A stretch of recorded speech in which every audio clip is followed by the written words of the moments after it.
This is Beer Guys Radio. We're here. I feel like we need a fancy intro like the Tonight Show used to do or something.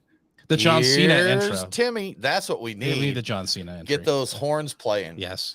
We have Mr. Kelly Meyer with us today. How not to start a damn brewery. Kelly, how are you? Absolutely fantastic. Thanks for Good, letting me on the show today. You seem like the type of guy that John Cena song would kind of play when you walk into a room. Is that right? Well, except for the fact that he outweighs me by like 70 pounds, maybe. Yeah. I don't know, but yeah, I could take him. I could. I say I might be the same weight as him, but so I feel like, yeah, exactly. So I feel like I'm as tough as he is. Fair enough. It's a fair assumption, right? I mean, same weight must be as tough. Yep. Stephen, Pete, Kettle Rock Brewing. Stephen, always good to see you. Thanks for joining us. We appreciate it. Stephen did not take Kelly's advice, and he did start a brewery. That's right. He did. Yeah. But Facebook, YouTube, Twitter, thanks for joining us for the live stream. If you have any comments, questions, please do leave them there. We're going to do a little radio segment here, and we'll be back. We'll be back to chat with y'all in about 10 minutes or so. Nate, let's do this thing.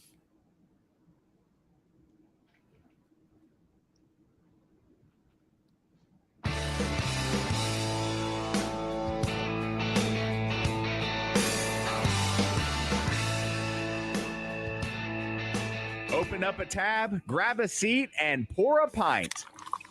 It's time for the Beer Guys Radio Show. You want free beer? Go to the brewery. Dedicated to the art, science, and enjoyment of craft beer. Yo, what's wrong with the beer we got? Now, here are your hosts, Tim Dennis and Brian Hewitt. Welcome to the Beer Guys Radio Show. We're broadcasting from the Beer Guys Radio studios. And this week, we're going to learn how not to start a damn brewery, Brian. I am Tim Dennis, and with me, as always, is my good friend Hewitt. Hey, Tim. So joining us today, we have Kelly Meyer, the owner, host, and author of How Not to Start a Damn Brewery. We're going to talk about lessons learned the hard way from running a brewery and things you shouldn't do if you're thinking about starting one. And maybe we'll even talk you out of starting one and save you a lot of grief and money. We're going against everything we've been working years to promote. Exactly. We're tearing the industry down this week. We are. Kelly, thanks for joining us. Thanks for having me. I really appreciate it, guys. Absolutely, Kelly. No, I think it's interesting. You know, I think we have a friend who may be jealous he's not part of this conversation today. Oh, yeah? So that does still currently own a brewery. No, you don't know who I'm talking about? No, I'm not. Scott Hadeen. Burnt Hickory Brewery. You know what? He probably should have been part of this show. Yeah, absolutely. But Kelly, we're really looking forward to talking to you. I think it's good to be realistic and look at both sides of things in the industry. You know, we love craft beer, and we've worked many years to promote starting a brewery, sharing tips on that, and just really promoting craft beer. But we're going to find out if it's running a little too fast. See what you got to say. I'm very eager to talk to you. Well, and I'm happy to be disagreed with. So I'll tell you what I know, and if you have some new information, I'm happy to hear it. Sounds good, man. Too Fast, Too Furious, the brewery edition. The brewery edition. Yes. Kelly, what are you drinking today, sir? I started with Live Oak Pilsner, which is one of my favorite go-tos. Yeah, I think their Hefeweizen gets a lot of hype. I think you hear a lot about that one as far as Hefs go. Brian, what are you sipping on? I am sipping on a Brainless on Peaches, which is semi-biographical here, from 2014 from Epic Brewing, and I'm enjoying the heck out of this. And I hoard a lot of bottles and regret storing them for as long as I did. I wish I had bought more and had more of these. Breaking some of the stuff out there, right? Yeah, but it's fun. Yeah, good Getting stuff. In the cellar. Well, y'all, as we get going today, we want to share some big news with you. If you watch any of the news stations in Atlanta, national news, TMZ, Brian, this made TMZ. Our good friend who, if you have listened to the show, you've heard him on here before, Fish Scales of Nappy Roots and also Atlantucky Brewing. He was assaulted, robbed, kidnapped, tried to drive him to his own house, and then shot him when he tried to get away. And he succeeded in getting away. He did get away. Yeah. He did get away. He got shot in the leg in the process, but we want to report that he's doing well. He's on the road to recovery. We got down to visit him last weekend. And he was up and about a little bit, said his leg was but wasn't hurting him. I imagine that will change. Yeah, I'm guessing that's a day-to-day type of thing. With the fortunately, I think it went straight through, so he bandages on both sides. You got a cavity there, so there's going to be a little discomfort and perhaps some bone injury as well. So Kelly, I hope we don't curse you, because I do have to share that the Atlantucky guys, Fish Scales and Skinny DeVille, Nappy Roots, were on our show about 2 months ago, and they were talking about how their group had been together like 25 years performing.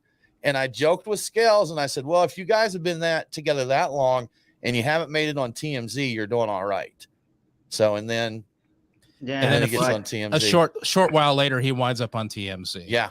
Through no fault really of his own. No, not anything bad on his part. No. Just an unfortunate situation he's found. He was just leaving the brewery after brewing all day. Brian. Yeah.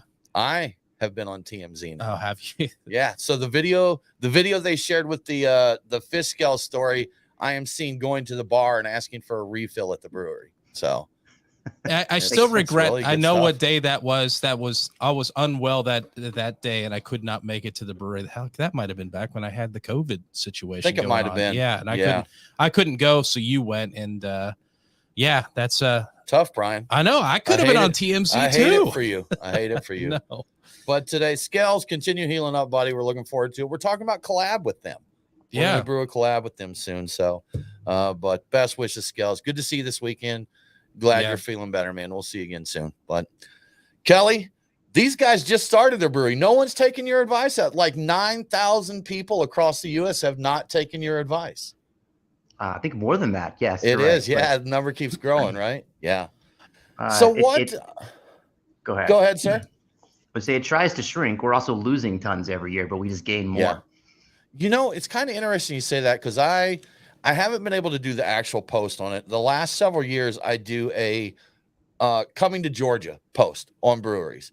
Talk about the openings and that. Pretty good little historical record of what we've had open each year, but just did not have the time to do it this year, but have kept an eye on things. And throughout COVID, there really weren't many closures, Kelly. And I think a lot of people were propped up during COVID, and I'm afraid that we're looking at a storm coming now that all that PPP money is long gone. So it's been PPP'd away at this point. Yes. So, yes. Right. It was the EIDL that really helped us. So the EIDL was the loan package that gave you 75% of 2019 revenue. So a business that's been losing money at $2 million in revenue for the past decade just made more money than they ever have during the EIDL loan period. Terrible. Well, in a way that may have really given some people a boost up that they needed to get past some stuff. But the news lately has not been great. I think it's showing what actually has transpired as a result of the pandemic. But I think, Tim, it's time for us to get in the beers of the week. Brian, as always, you know what? We've got a great list to drink here. I don't even know what we're drinking this week, Brian. I think you guys put the list together. So we did. This is surprise information to me, except for the Epic Brewing. I'm enjoying that right now. Brainless on Peaches 2014. We also have one Yoho Brewing, a Nippon Citrus Ale with yuzu and sea salt, which I believe is a Japanese brewery. I believe so. So that's pretty cool. Grand Canyon Brewing, we have Prickly Pear Wheat Ale. And from Trim Tab over in Birmingham, Alabama, their 7th anniversary stout from 2021. Indeed. It's going to be good stuff. And we want to thank our friends at The Nest for sponsoring this segment. Craft Beer Barbecue in Kennesaw, Georgia. If you're in the area, definitely check them out. Brian, I think it's time for the news. I think so. All right. So as I was teasing, craft beer continues to feel the fallout from the pandemic. This week, Mikkeller abruptly shut down their brewery in San Diego, citing 2 years of COVID, supply chain issues, rising prices, and an unstable market as their reasons for shutting down. The tap room will remain open until the end of September, and going forward, all Mikkeller beers will be contract brewed by AleSmith for the U.S. market. Interesting little detail. That brewery was an AleSmith brewery, and they bought it from AleSmith. So they've been. I did not know that. Apparently, they've been really tight with AleSmith over the years, and Mikkeller and AleSmith have done collabs going back as far as like 2007. So I'm not surprised by any of this. So this returns them to their roots as a contract brewery, at least in the U.S. All brewery assets will be sold, opening up the opportunity for another brewery to just step in and take over the facility. So. Okay. All right. All right, so we've talked about the modern times thing a few times on the show, and I'm not sure if we gave people any closure because the story kept changing. Well, here it is: Maui Brewing and Modern Times are merging into quote craft ohana. Appropriately, ohana is a Hawaiian word for family. In the press release, the CEO states that it's not their goal to have two separate entities owned by a single parent company, but they want to have two brands within the same company. So more of a family situation. It sounds like a little bit of word salad there. You but cannot see this on the radio, but I was squinting and rolling my eyes there trying to figure that one out. You definitely were. Yeah. So earlier this month, Modern Times announced that they would be laying off 120 workers, but on the bright side, Maui is expected to hire the majority of them back. According to Brewbound, Maui was the 43rd largest craft brewery by volume in the U.S. in 2021, and Modern Times was the 48th largest. Their combined output will place them at 24th on the list if the capacity and the volumes stay the same. I'm thinking there may be a little disruption, but they're going to be higher up on the list as Ohana than they were as their individual breweries. So that's interesting. Ohana means family. It does mean I think family. That's from a Disney movie or something. I'm is not it? sure. Is it? Nate says yes. It's a Disney movie. Yeah. Nate says yes. Ohana means family. Was that Lilo and Stitch? Yes, Lilo and Stitch. That okay. Wow, that's good. That exceeds my knowledge on How these about that? things. Yeah. Crazy stuff. You're listening to the Beer Guys Radio Show. We do need to take a break, but we will be back very soon to learn how not to start a damn brewery.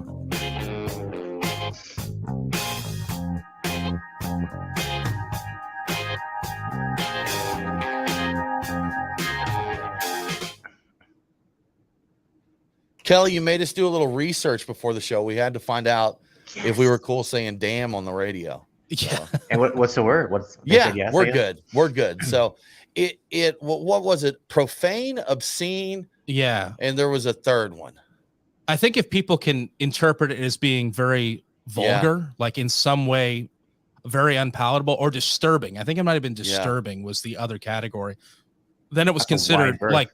Yeah, it was a lot of. They really made it a very gray area there, but it was like, this is profane, but it's not obscene. This is obscene, but it's not profane. And this is both. Had they just vulgar, was that the third obscene, profane, or vulgar? Possibly. We got a little educated on that. Cause, I wish they would just post. Okay, here's George Carlin's video. Watch that. You'll know what you can't say on the air. That's like we've got our friends from Bitch Beer Podcast. Yeah, that's right. That's been on here. And I think technically it's context means a lot, Kelly. So, like the name of your book and your podcast is How Not to Start a Damn Brewery, rather than we're saying damn this or damn that. And it comes down, really, in all honesty, it sounded like it came down to, did anyone feel like they were offended? Like if someone called or wrote the FCC and said they said this and I was offended, then they'd look into it. Bad news, Tim. Some breweries might be offended by this show. I don't know. They might. They might be. They might.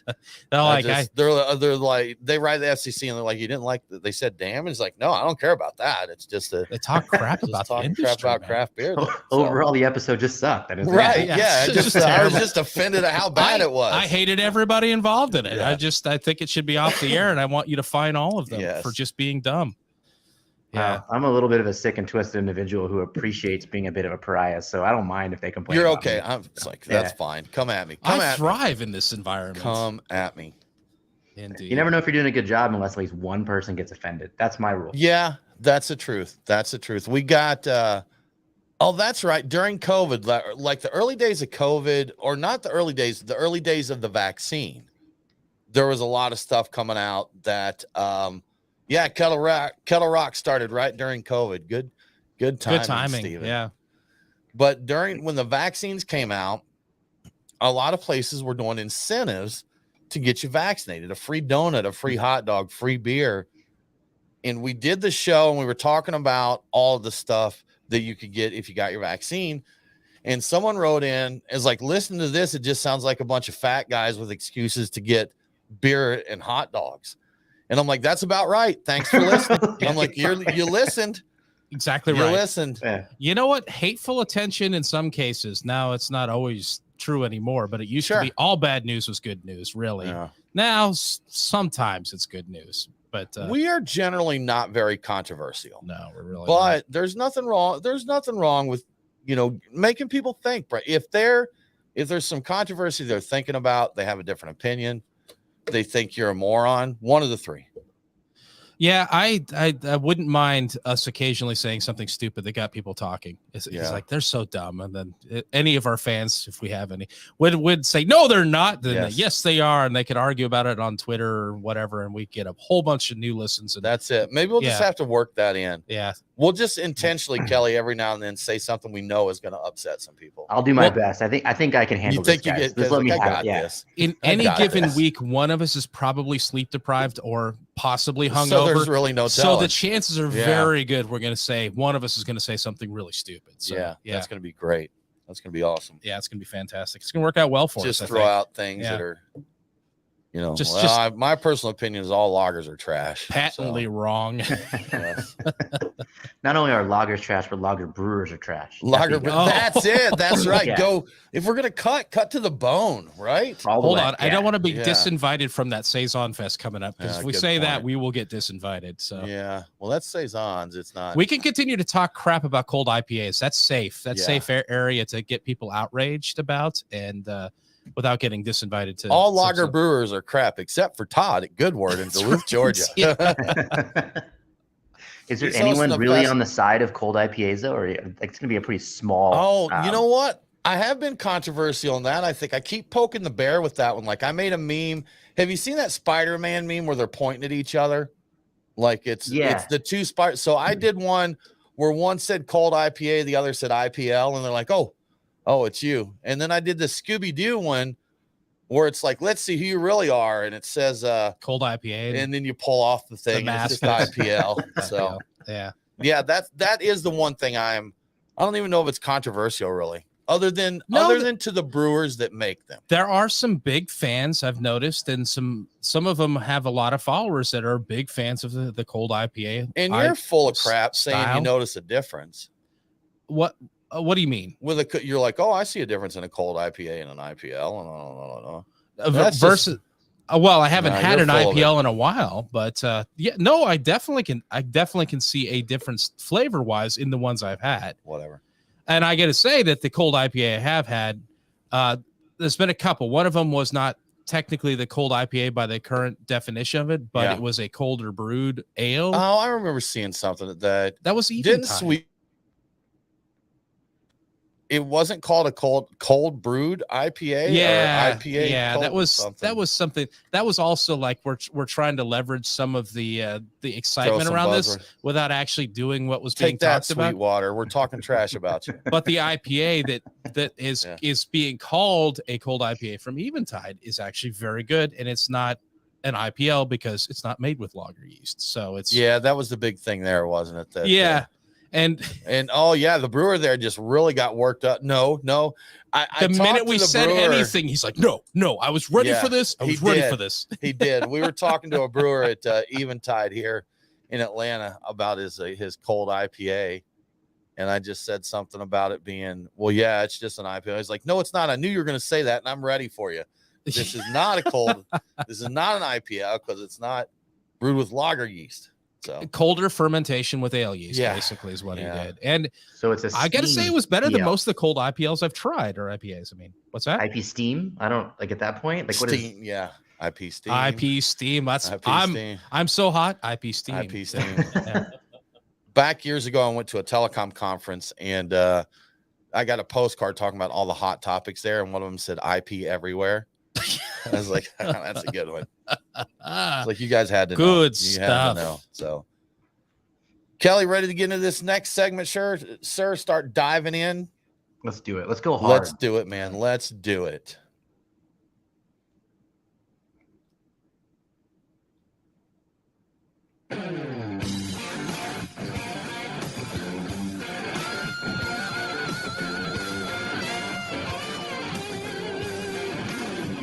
Follow the Beer Guys on Facebook, Twitter, and Instagram. Now, back to the Beer Guys Radio Show. Shake it back! Welcome back to the Beer Guys Radio Show. Remember, all episodes are available on demand, so if you missed the broadcast, get the podcast. Beer Guys Radio is available on the Podcast Park and all popular and unpopular podcasting apps. Now let's get back to how not to start a damn brewery. Kelly, we're going to dive, of course, a lot into you leaving your brewery and some thoughts on the industry and some of the troubles it's facing right now. But to back up a little bit, what got you into brewing and what prompted you to start your brewery? So I think there's a lot of people have a similar story, but I had a successful company that my wife and I had run before. We had a 7-figure exit, fantastic. I'm mid 30s. I've got some cash, and what do I want to do? I want to make beer. It's at the time there's 1,400 breweries in the United States. It sounded like a novel and unique idea. And so I, like many people, set about learning how to do it, bought equipment, brewed 2-barrel batches in my garage for a year and a half, and then opened a brewery. And I had a blast the first few years. It was great. Now, how long altogether did you own your brewery? It would have been a decade in January. So it was 4 months shy of a decade. Okay, gotcha. And I'm not sure the best place to start here, because I know there's probably a lot of nuance, but what was there a main factor in you deciding I want out of this? Yeah. And if you distill the book down, and kind of what I'm trying to do with the podcast isn't necessarily trying to tell people don't open a brewery. It isn't saying that this is going to be the worst decision you ever made. It might be, but I'm not saying that. But at the end of the day, it was because there was no profit. There kept being, for me, there were 3 to 4 truly catastrophic moments where the business faced extinction. We were either long on inventory and distribution, we had to dump batches, or we had a rough winter, and we just couldn't make up to get rent for March. And it was at that point when I realized that money, profitability wasn't going to be a real part of this industry. And it was cool. I still like the art of it, still miss the art of it, but I got a family. My daughter's going to college in 2 years. It's time that I worry about having a little bit of income, and it wasn't going to happen there. So that was when it really started getting disenfranchised, when I realized there was no pathway to profitability. I know with you sharing that, Kelly, that I know brewery owners that, and I think we've seen it with like this Modern Times deal and with Mikkeller and that, it's not just small breweries that struggle. There can be the illusion of success, I guess maybe is the term that I use. Exactly. Yeah. I know breweries that have several locations, and I talk to the brewers and they're like, we're month to month here, man. We're just hoping to make it month to month. When on the outside, you think these guys are booming. They've got to be killing it with 4 locations and all this expansion, all this distribution. And that's not necessarily the case, right? No. So what really ended up happening, so I wrote the book, I started it in 2019, and that year was sort of the last straw. That was when I was facing extinction again. My wife and I sit down in January, bad distribution month already. We're like, what are we going to do? And I made a list of things we needed to do. And there's so many things on that list I was able to do, and I knew none of them were going to make a huge enough difference. So I was like, what makes sense? We're a mixed culture brewery. We'd make only sour beer. Let's merge with a pure culture brewery that's popular, that has money, that's doing well, and we'll be their sour arm. They can make mixed culture stuff with a true mixed culture that's been around for almost a decade. And as I reached out and talked to all these guys, nobody was profitable. Gotcha. Okay. Oh, wow. Yeah. Unfortunately, a common story. Reminds me of something. I've listened to a couple of your podcasts. In the intro, you talk about how craft beer is a business that rarely acts like a business. Like, is this part of what you're talking about? Is it just not ever profitable? And it's just an illusion to all of us from the outside? Yeah, I mean, to an extent, but the same thing as me, right? Like, so if you had asked me in 2017, I would have told you, not really making money, but I love what I do. And it's fun. It's fantastic. It's a great job. I get to express myself artistically, but I don't know how much longer my wife's going to let me do this. Right. I would say. So yeah, I think, and one of the biggest things that if you really look at the Brewer Association's numbers every year, they focus so much on barrelage, which name another industry that doesn't, name a publicly traded company that tells you what the units are, but never mentions revenue. Talk to me about revenue, right? Next time you want to tell me that your brewery's blowing up, you did 15,000 barrels, tell me how much money you put in your personal bank account last month. I want to brag about that. Yeah, because that's something I know and this infographic is a couple years old, few years old probably, but I saw an infographic, Kelly, that said for a brewery that relies mainly on distribution through a distributor, the brewer is only getting something like 8 cents on the dollar for all the beer that they sell, that they're getting about 8 cents on the dollar. Yeah, and that doesn't necessarily count when you've got to do like temporary price reductions or buy back a seasonal that didn't move, or pay someone to go sample it at the grocery store. Anytime someone's sitting there sampling, they're losing money, they're bleeding. And so if it's a small brewery doing it, that's why a lot of times it's the owner or the owner's kid, because there's no money there, and it's meant to not necessarily hit a top line that you want. It's meant to save you from losing that placement, which is a scary place to be, right? This reminds me a little bit of the .com boom, where the idea is we're not really profitable right now, but we're going to make it up in volume. Like, wait, more volume, losing money? How is that going to work? Wasn't that kind of, are we really, the craft beer is the .com boom? It's taken us 10 years to realize it. Everything they sell is the loss leader, right? Yeah. Like every product. So, well, that's what you get when you talk about volume. We can move tons of volume, but we're not making a cent on any of it. That's a problem. Yeah. And that's, you were talking. Sorry, go ahead, Kelly. Well, like in the early days of when, like, I kind of talk about like the Wild West as the 2011, 2012 timeline, when all of us truly uneducated, unskilled, and inexperienced operators came into the field. That was the story. That was, you look at even Carbach, Ballast Point, what's the one in Florida, Funky Buddha. These guys, they did numbers, they did volume, but they never made a profit really. And the idea was that at some point, someone's going to buy your distribution, your brand equity, and they're going to scale that. And right about the time that Anheuser-Busch and Miller decided, or Kent and Blake, whatever their division is, decided they weren't going to do that anymore, every brewery owner had to look in the mirror and go, oh shit, what are we going to do? Like, yeah. And so it was a tough scenario, right? Right. Indeed. Yeah. When you realize that, and that again ties back into that whole .com era boom. Everybody wanted to sell out to Microsoft or Google or somebody. And if Google and Microsoft said, "Hey, we're not buying any more companies. We're not down for this anymore," there would have been a lot of people out there saying, "I don't know what I'm doing anymore." It would change the landscape of the industry there. Absolutely. Absolutely. We talked to a brewery friend that recently opened, and right out of the gate, he said, "I want to grow this to where it becomes attractive for acquisition."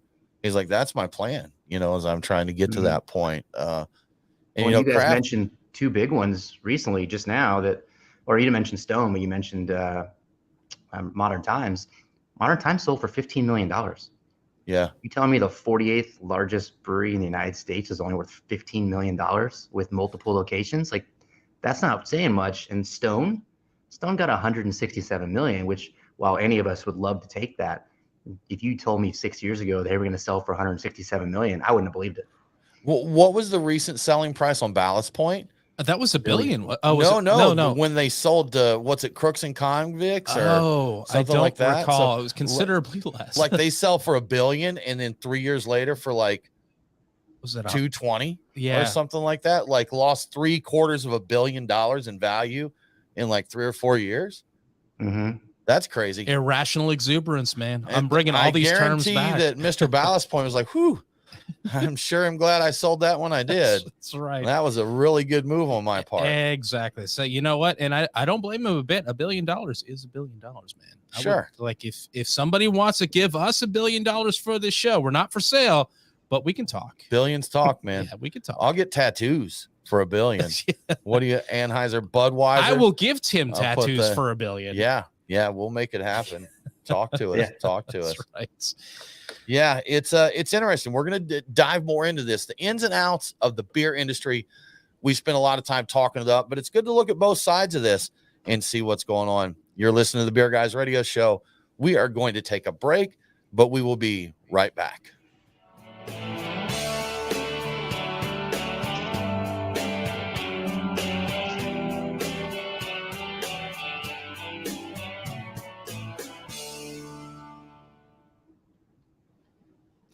I didn't get around to opening up the prickly pear wheat ale. Didn't even make it to beer too yet. Well, I don't know if I'm savoring this or I just poured myself a lot of it. I guess maybe that's part of it. Though. This is really good. You want a little bit more of it? There's some more. No, man, I'm good on. You know me, I'm good on samples. Some prickly pear over there. If you want that, I'm nearly ready. And yeah, you know what? My favorite beer Epic makes actually. What's that? Brainless on Peaches is my favorite beer Epic makes. I think I've had that a couple times before, and I've always really enjoyed it. I want to say 2 of them, and I think one of them was from a different year, and I broke out of that one out of the cellar a year or 2 ago. Probably, you know what? When drink your cellar was something I was pushing really big during COVID, because you couldn't go out and do stuff. So drink what you have, because all of us beer geeks had a bunch of crap squirreled away. It's like the world's ending. Drink your beer. You know, it's finally time to drink all those beers. So I still didn't drink them all, but I got some fun ones out of it. Hat too big. You got some wild hat hair there. No, it's too small. That's it. I was busy today and didn't get a chance to put the product in my hair. The product. So therefore, it's hat day. I do love how that industry has got us all saying product instead of like hairspray or gel spray. Now we all have to say product. Mine is actually called a firming paste.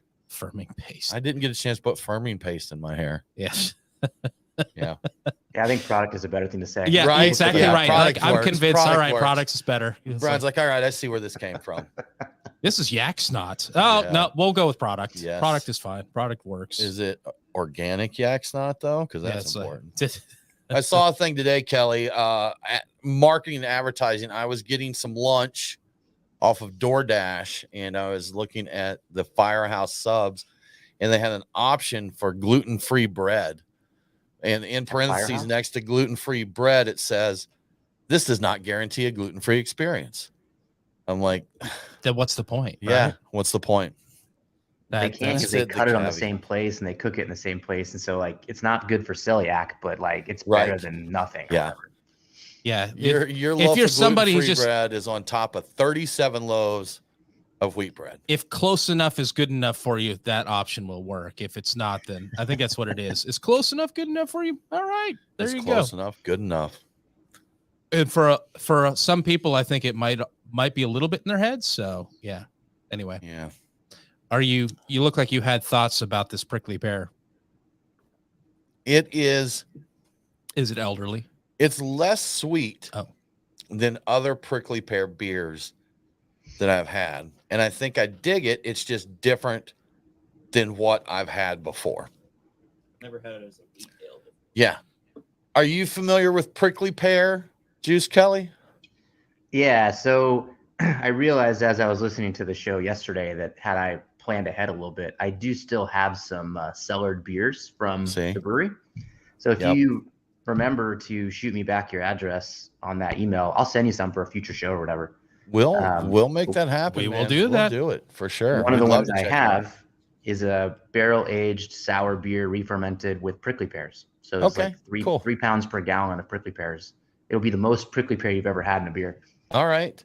See, I dig prickly pear because you don't see it that much, and it is unique. It's like you may see this is with tangerine, and this is with orange, and this is with whatever. Prickly pear is unique. It's not a citrus. You know, it's got its own thing, Brian. It wouldn't take much for a beer to be the most prickly pear I've ever had, because I've had very little prickly pear in my life, like 1 or 2 beers. I think prickly pear is something I've only ever had in beer. I don't know. Is there an edible version of it that people have in like salad or something like that? Prickly pear? Yeah.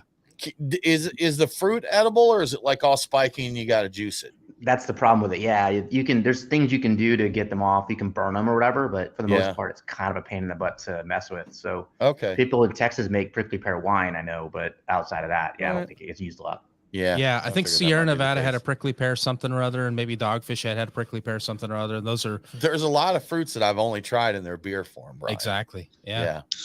I think I believe that's probably true for me. Sour as well. sop. Yeah, I know I know you're a fan. I've had it in Southeast Asia in a drink where it was like chunks of it with big seeds, and I think it was heavily sugared. Loved the heck out of it. I've never had the actual fruit itself. I'm not sure. I'm not 100% sure what it looks like. I'm imagining it's green and gourdish in some way, and I don't know anything other than that. But I've had it in beer now, and I've had it in like a sweetened drink. Okay. So in both cases, I like that I've tried because I like them in beer, like passion fruit for one, dragon fruit. So passion fruit's really there's not a whole lot going on with it. Passion fruit's really good and really gross looking, like by just raw. Foggy. You know, it's just this. At least it's not papaya. Oh, papayas. Yeah, that's It should be. that's rotting meat. It's like it's bizarre. It's like durian junior or something. Durian light. Yeah, kind of. I kind of get light. that. It doesn't. I actually You hate ever done a papaya, too. durian beer? No. Durian supposedly is a very polarizing fruit, so I have never even got my hands on one, but a lot of people hate it. That's what I've heard too, and that's Brian's wife is from Malaysia. Yeah. Does Uma like durian? She does. Yes. Okay, I think if you're there, I don't think we've ever had it in the house though, because I mean you can see it in farmers markets. So have you had it? I've had it. I've had various forms of it. Does it taste the way it smells? No, it's not. That's what I thought. Yeah, kind of creamy custardy. It's not bad. I've had it mostly in like candy form, so it's a little sweetened on top of it. So does it still have the stank? In the candy form, it has a mild funkiness to it, but it's not nearly as bad. Like a cosplayer after one day at the convention. Yeah, just like that. Just a little bit of funk. Just a tiny bit of. Hold on, we're going that's after more than a little everybody bit today. That's more than a little bit of funk. That's off the charts funk. Yeah, good stuff. Cool. All right, Kelly, we're going to jump back into this radio thing. Let's do it.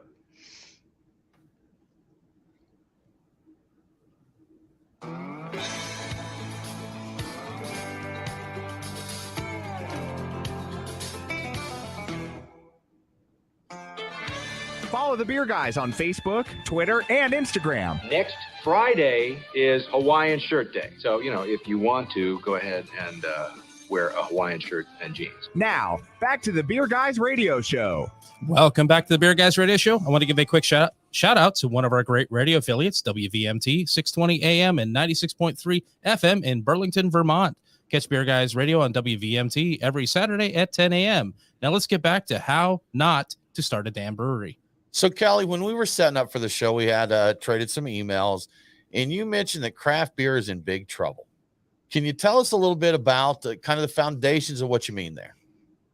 So, at the end of the day, what I mean is that we've got people will argue that we are absolutely at a saturation point. And so I had this conversation with a bunch of people. Somewhere around, in my opinion, 5,000 or 6,000 breweries is when the overall simple model just died. So we can still have the neighborhood tap room, that like local brewery that has a couple of kegs somewhere. But most breweries that I have been to are overbuilt for that model. And so if you are built as a regional distribution brewery, statewide distribution brewery, or even Tri-City, 3 MSAs, there's not going to be money there. And so everybody's competing for this ever shrinking pie, and no one seems to be willing to accept that 10,000, 11,000 breweries on the same progression is trouble. So the idea is the going big, going really and gone with over 5,000, explosive growth, really kind of gone at that level. But you could still operate successfully potentially if you're smart on a local basis, right? At 10,000. Yeah, you're going to be really smart. And I think, in my opinion, the tasting room is going to have to be a big part of what you do, and with an eye to profitability. And so a lot of people will run a successful tasting room, but they're just sort of burning cash to make it cool and exciting and fun, offer discounts to make sure that the triple IPA moves at $12 a 4-pack instead of 16 like it's supposed to, or 18. You've got to be smart, but that can work. Yes. Something we've seen a lot. And again, a brewery friend mentioned this to me last week. His brewery is a little over 10, 11 years old. That when he started a brewery. But he's like, when he started in the brewing business, but he feels like now he's in the hospitality business. And, we had a change in Georgia where in 2017, we were allowed to start our direct sales. Didn't start. And I know Texas has some weird laws around that too. Is that right? We just got, and by direct sales, you mean in the tasting room, you can buy in the tasting room to the consumer. Right. Yeah. Because we can do that. We were able to do that during either right before COVID, I believe, or maybe during. I think it was right before, but we still can't direct ship within the state or direct deliver. Yeah. That's still an we issue. Can't do that either. Right. But it's something where a brewery and a tap room, that was fine at the time, but in the long ago of 2011, as you said, Kelly, that the way back time. And people would go, and in Georgia, it was even crazier.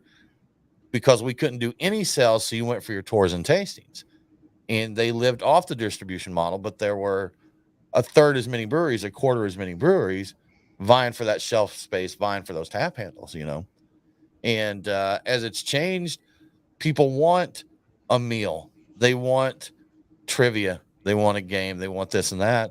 So they want more than beer. They're going to the brewery tap rooms wanting more than just beer, a seltzer. A lot of our breweries, Kelly, here in Georgia, have gotten into distilling because people want that full experience now. Yeah, they want an opportunity to have a cocktail in addition to beer, or to invite, have their friends along, and just anything to get folks into the tap room at this point in time. So you got to do way more than you ever used to have to do at a brewery. It used to be you made the beer, people would show up. It was good enough. Yeah. That's all you had to do, make beer. Yeah. So how big of a deal, like if every state across the board had like self-distribution and abilities to ship within state, out of state, whatever, would that change things up? Would the model open up to a point where people could grow again? Could it be big, or would we still have the same problem, do you think? So this is a little bit anecdotal because I'm a little bit lazy and I didn't actually go do the math, but I think we can all kind of run the numbers, right? You're craft beer fans. You know how many craft beer bars are in your market and how many taps in general are in the market. Flash that back to 8 years ago. Is that a 5-10x growth from where it was then? And we all know the answer to that's no. So the short answer is there would be growth, but what happened is the number of breweries grew faster than the number of retail outlets. And so being able to self-distribute while opening up some flexibility and giving some brewers the ability to run a business more efficiently without having a distributor partner in their way, they still have to fight the same tap handles. I mean, it's at the end of the day, there aren't enough places to put your beer, in my personal opinion. So you wouldn't be able to ship enough to make up for just the loss or of tap handles potentially. Sure. Yeah. Well, we have a very popular beer bar here, and I don't know that they want me sharing their story, so I'll just say we have a popular beer bar here that's got 80, 100 taps maybe. And they were talking about how these major accounts, this was a big brewer that was talking to them, a rep that they'd worked with for over a decade, who used to have 6 to 12 of these 100 taps. And he was down to like 2. And he's like, man, come on. I need more handles from you, man. We've been working together a long time. And the bar owner said, there's a lot more beer now and people want it. So I don't have the room to put you on 6 tap handles there. It's I'm spreading when it may have been, 20 breweries or whatever that they wanted here, or even if it was 50, the dominant one may get 6. But when you've got, 4,000, just how many distribute in Georgia? We see it all the time going to the store. It's flooded up here. It is kind of crazy at this point where if a new beer came into the market, it was big news and we went looking for it. Sure. We freaked out. Store, look at the shelves looking for something, like, oh, I had no idea these guys were in town. And I these didn't are hear a big thing names. about it. And we're big not names. talking obscure breweries, like a brewery when it used to be the entire state of beer geeks would have been throwing a parade for this brewery to come to the state. Now they're just sliding in without knowing it. Yeah, just I go into a beer store and like, oh, hey, there's a big bottle of Abraxas right there. A few years ago, people would have lost their mind. I'm like, all right, well, I guess I'll take a couple since they're right here. Kelly, that's something I want to ask you about, and something we've noticed really is the hype or the excitement level in the industry. As we mentioned a decade ago, even 6 or 7 years ago, a beer would release, a new brewery would come to town. It was exciting. A new brewery would open. It was exciting. And I'm still excited for new breweries to open in Georgia. Sure. Yeah. But it happens a lot more. It's not the only news of the week, Exactly. Is the hype gone? Is the excitement gone? What's exciting in beer now? So again, if I'm writing the business model for you, I think the best way you can be exciting is to make yourself the coolest, closest brewery. So are you direct mailing to the 19 blocks that are within your immediate radius? Do you have some sort of pool that the local school is into or whatever? I don't think that the idea of the hype brewery could be recreated today, in the sense that the consumer by and large is overwhelmed and they're just kind of over it. Not in the sense that they're not still interested in having fun, but if they're, this is the problem we used to have. We would have an anniversary party, or I'd release one of my best beers of the year, right? And I'd have to go look at the calendar around Texas and be like, okay, who's got an anniversary party that weekend? Yeah. Who's doing a release? Do I want to do it on Thursday? Thursday's not as good, but no one's doing Thursday. And if I do Saturday, I'm up against Real Ale, but Real Ale, they're not really competitive. So there's just, again, the competition continues to come back into that story. And I think if you're not using that as an important part of the discussion, that you're going to be in big trouble. It's a good point. Yeah, seriously. It's just there. Maintaining the beer calendar, I've noticed that it's like, I guess people aren't checking, or people are announcing their events like the week of, but we'll have some weekends where there'll be 3 anniversary events stacked on top of each other, and then some other big event. And you look at it, and I get a little tired actually looking at it now, whereas I might've been excited once upon a time. Like I can't possibly do all of these. I can't even probably do 2 of them anymore. You know, a brewery I really like had their 10-year anniversary last weekend, and I didn't know about it until I saw someone mention that they had attended it. And I'm like, how did, and Kelly, we're beer guys. We're watching for this stuff. You know, we're looking for this stuff, and yet it still slid past me. Yeah. I think that while I don't think people can grab the hype anymore, I think people need to spend more effort on getting the word out. Be excited, right? Yes. Yeah. You're listening to the Beer Guys Radio Show. We are going to take a break, but we're going to come back real soon to learn more about how not to start a damn brewery.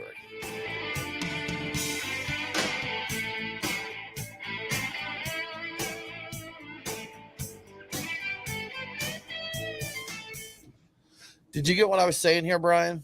I saw that, but I wasn't sure exactly what you're pointing at. I jumped down here because I think with the flow, this is good to close out with it. We go into 4 and we talk about the book and the podcast. Gotcha. Kind of go that direction. Are we going into 4? Is this 4 now? Are we? Man. Did we even talk about anything yet? It flies by, Kelly. Flies by. We barely got anything done. Yeah. Yeah. I've got seriously. We talked a lot of trash, so there's that. But if we outrage a few people and they talk about us and get angry and they talk, it's success. So we want to mention, of course, your book and your podcast and talk a little bit more about that. But is there anything else that you want to share that we have not mentioned yet?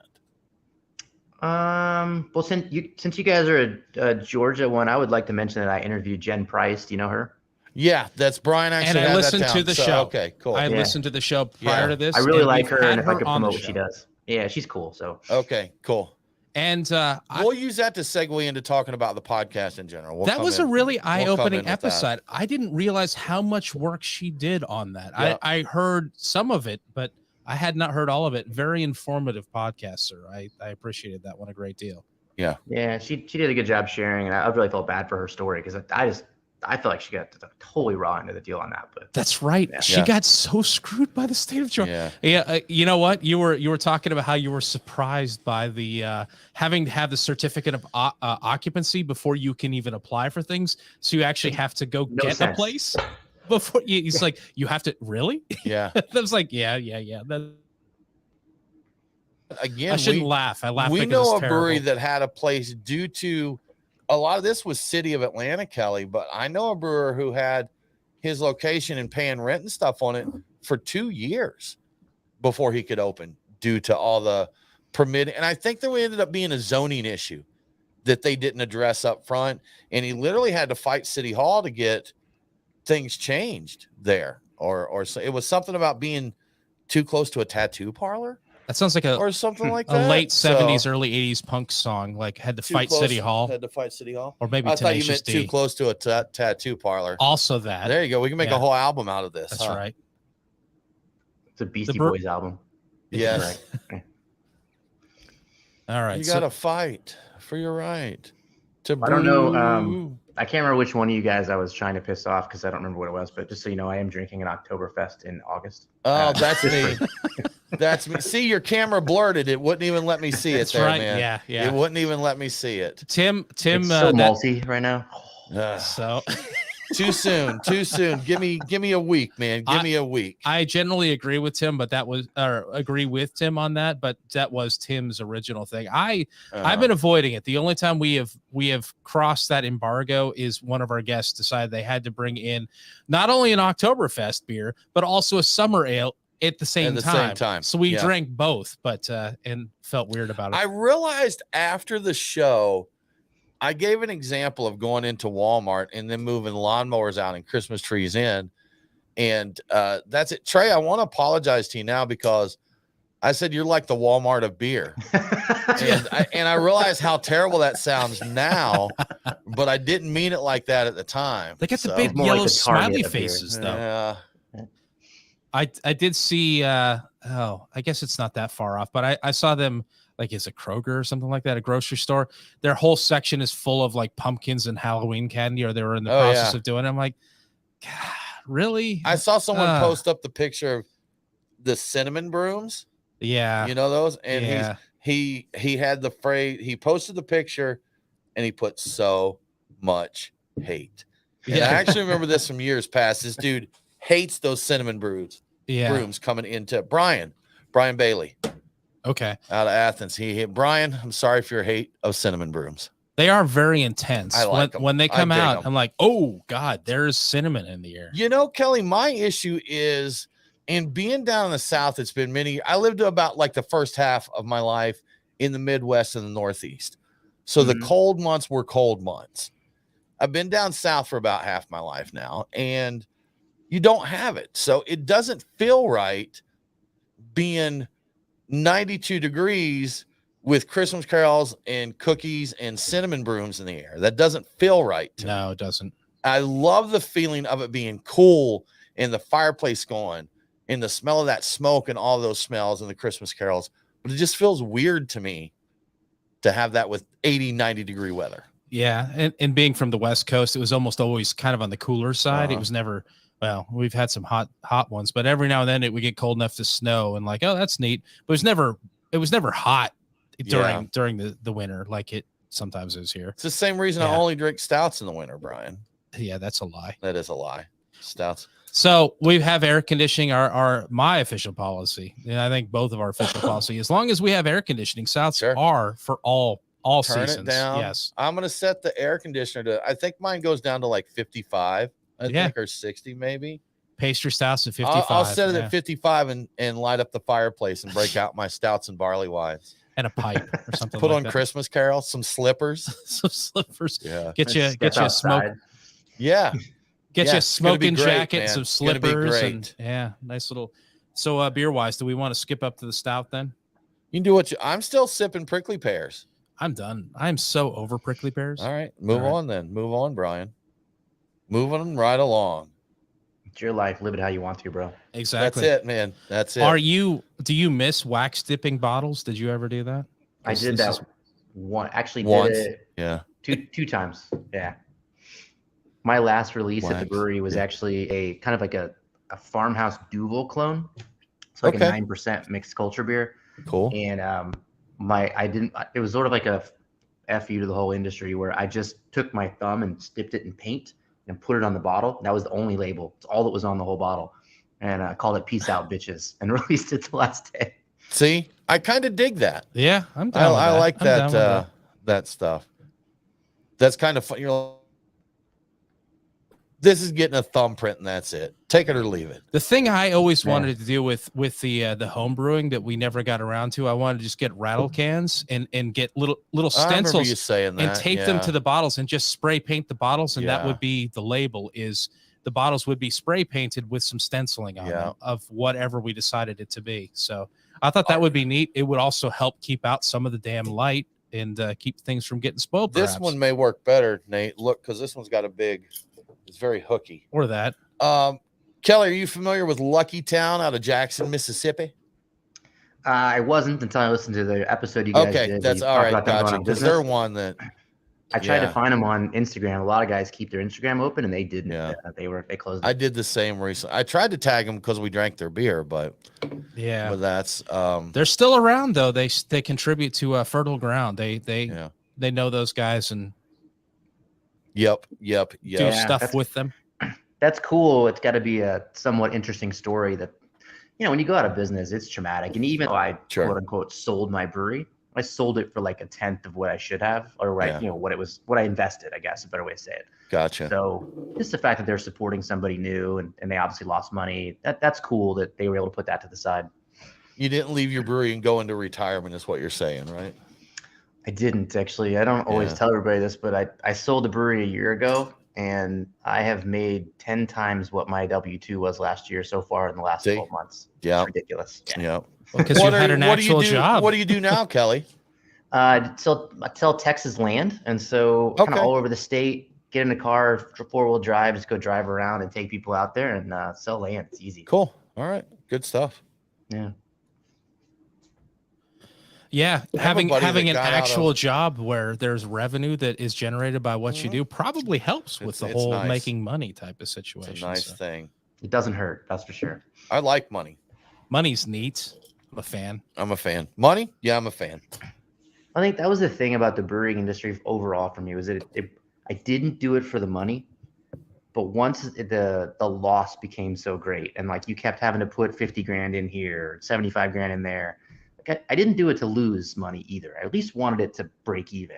Sure. That was it should at least sustain itself. I'm like, I understand the mentality. I'm not in this for the money, but dude, I gotta live. I gotta make something. Man. Sure. I can't just, this can't be a black hole where I shovel money into it. I'm like, what am I doing?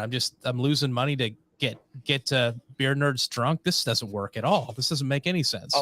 A lot of people don't mind the hustle, the grind, putting in the time for their passion, but you're planting seeds and those got to bear fruit or eventually you don't eat. If you don't have fruit, you don't eat, Brian. That's right. No fruit, no food, no eat. Has to bear fruit. Has to fruit bears. Yes, indeed. Fruity bears. Yes. This is required. It's a deep conversation. Right? Right. Yeah. Deep thoughts with Tim and Brian. That's right. It has to fruit bears. Yes. What are they even talking about over there? Nobody has any idea. Knows. All right. Fourth segment. Let's go in. Yeah, I think we're ready. Let's do this, Kelly. Yeah, I think we're good.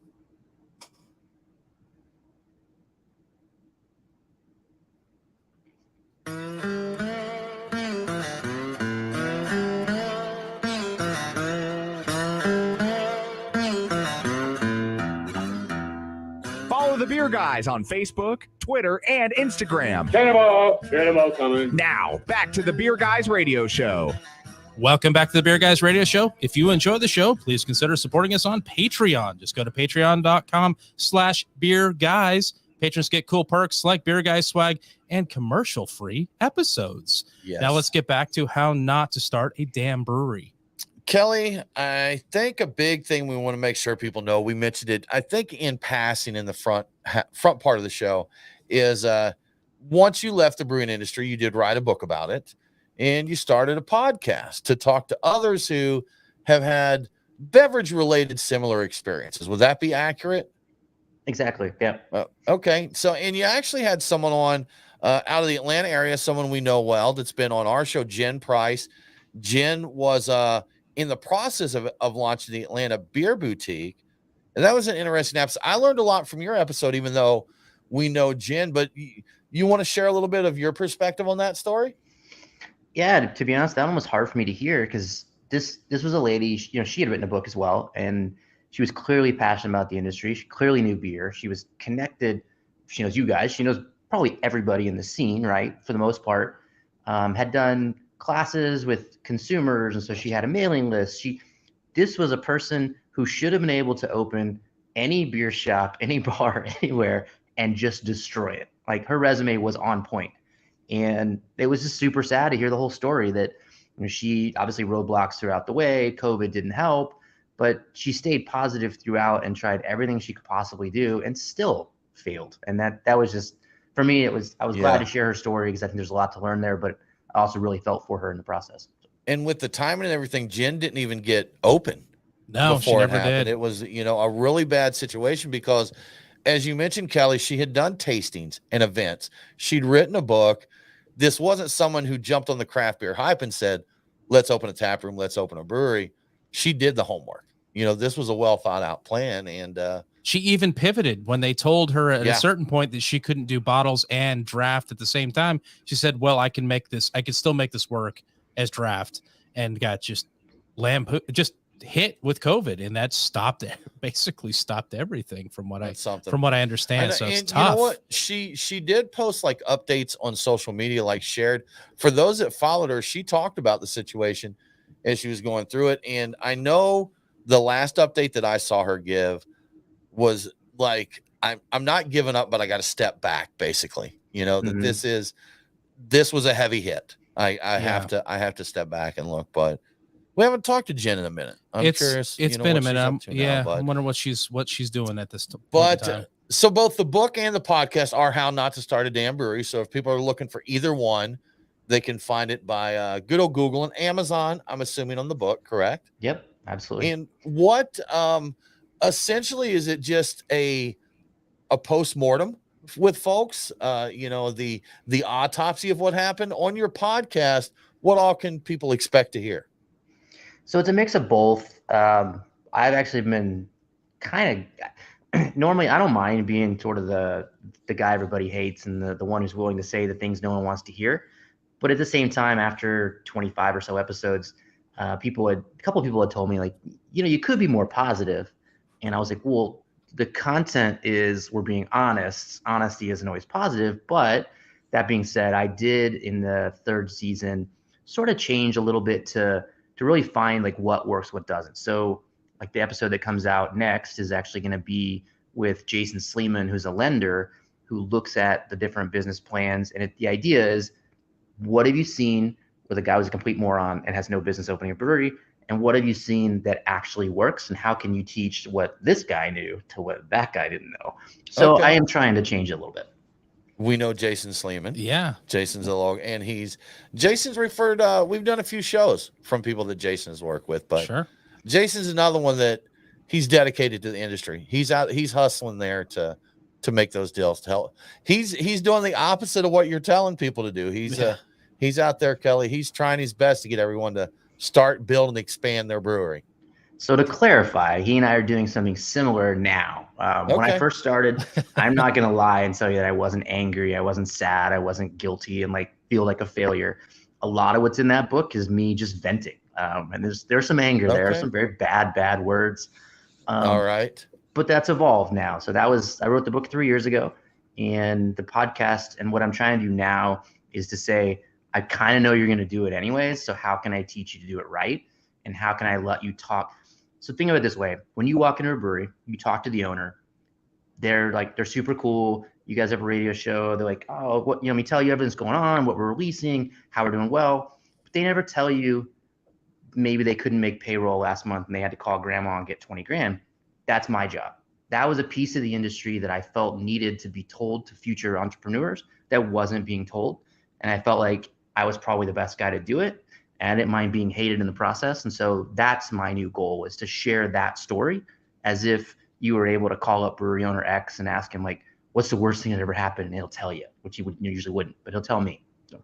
That's, Kelly, you say that all of those things are mentioned, but as jokes, from one brewer to the other. He's like, well, I hope I can keep the lights on this month. laughs.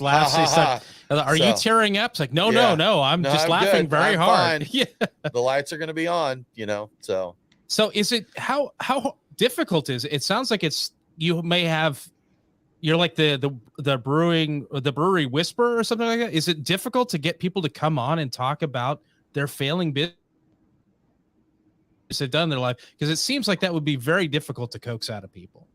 Yeah, I get told no a lot, but I don't take it personally because of the fact that I went through it and I know the pain that it's hard to say you failed at anything and to say you had a brand and fans that liked it. Your family's money was on the line. You invested 8 years in it and it was a failure. Just to call it that is hard. So I don't fault them for it.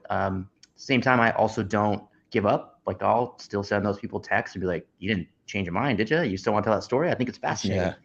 But at the same time, like, there's, fortunately for me, unfortunately for the industry, there seems to be a unlimited stream of people for me to reach out to these days. So if they don't want to do it, I can find someone else that does, So. Gotcha. Yeah. This has been a few years ago now, but there was a brewery that closed. And as I mentioned, I used to keep a list of brewery openings, brewery closures, and all that for the state. So I did have to reach out and verify when I heard a rumor. Hey, I heard so-and-so is going to close, or this is their last day. So I emailed this brewery owner and said, hey, so-and-so, I heard through the grapevine that you're closing, end of the week, or you have closed or whatever. I was like, is that true? Can you verify that? He replied back. He's like, yep, we're closing. He's like, no one ever came down here. He's like, maybe if the beer guys had came down here one time and, shared their story a little bit, we would have had some visits. So I replied to him. I was like, we did come down. You walked us through the brewery. You told us how you built the tanks. And then we opened a so-and-so together. He's like, oh yeah, I forgot about that. Sorry. So I was like, we did come down there, and I had it can't be us. We can't prop all of you up. We'll try really hard, but we can't do it all. What we can. And Kelly, even talking about the exposure and us being the beer guys, when we started this, I did a newsletter on the local brewery events, and I could literally include every single beer event in the entire state on my weekly newsletter. There's just no way now. I couldn't do that. There was a growler shop owner that closed because we know growlers had their 2-year window, and that's if that, yeah. But the owner went on a rant on social media. Maybe a few people had come down here. Everybody wanted to come in here and talk about this and that. He's like, but no one was given any business. My point being, people are sensitive. They're in a vulnerable spot when their businesses fail. And so it's something that they may not ever be comfortable talking about, but I can tell you that reaching out to someone and asking if it's true the brewery is closing that day, they don't appreciate those. It does not work out well. They snap at you. Did you have, so what has been one of the more memorable stories that you've encountered? Anything super sitcom worthy from the podcast? Brian looking for jokes here. Well, no, I mean, there are some failures that are like, oh my goodness, there's a lot going on here, and there's a lot of things that are out of everybody's control. You know what I mean? I had the same reaction as you, Kelly, when he's throwing out sitcom there. So maybe a badly chosen word, but something worthy of a TV episode or a short form movie, perhaps. Okay. Yeah. All right. And there's been obviously quite a bit of drama. One of the things I thought was fun was I played the distributor that one of the breweries hated, distributor, kind of talking trash about him. And afterwards I felt a little guilty about it, but then Chris just unloaded on the guy and he hated him back. And so between the two, I mean, that was obviously a fun episode for me because I know the distributor, he was also mine. So okay. there was that. That does sound like a sitcom though. I feel vindicated now. Enough, I feel vindicated because that seems like run to the bathroom and then run to the other table type of situation. That's what that feels like. Gotcha. Right. Yeah. So Kelly, it sounds like if people want the full experience, they should read the book first, listen to the very first episode of your podcast, and then jump up and listen to the most recent. And that'll give them the full spectrum of emotions there, right? Yep. The new ones are a little different than the old ones, but they all have fantastic information in my opinion. So awesome. Kelly Meyer, How Not to Start a Damn Brewery, the podcast, the book. Kelly, what's the best way for people to find this? Just Google it? Yeah, you can go Facebook, How Not to Start a Damn Brewery. Perfect. Damn Brewery on Instagram. Awesome. Good stuff. Kelly, thank you so much for joining us. We really appreciate it. Thank you very much. Appreciate it. Absolutely. Too. Well, that about wraps it up, Brian, for this episode of the Beer Guys Radio Show. Join us next week. It's another homebrewing episode, Brian. Oh. We're going to talk about why, where, how to start homebrewing and resources to help you along the way. For more craft beer info, follow us online. We are Beer Guys Radio on Facebook, Twitter, and Instagram. Thanks for tuning in. Have a great week, and don't forget to drink local. Cheers.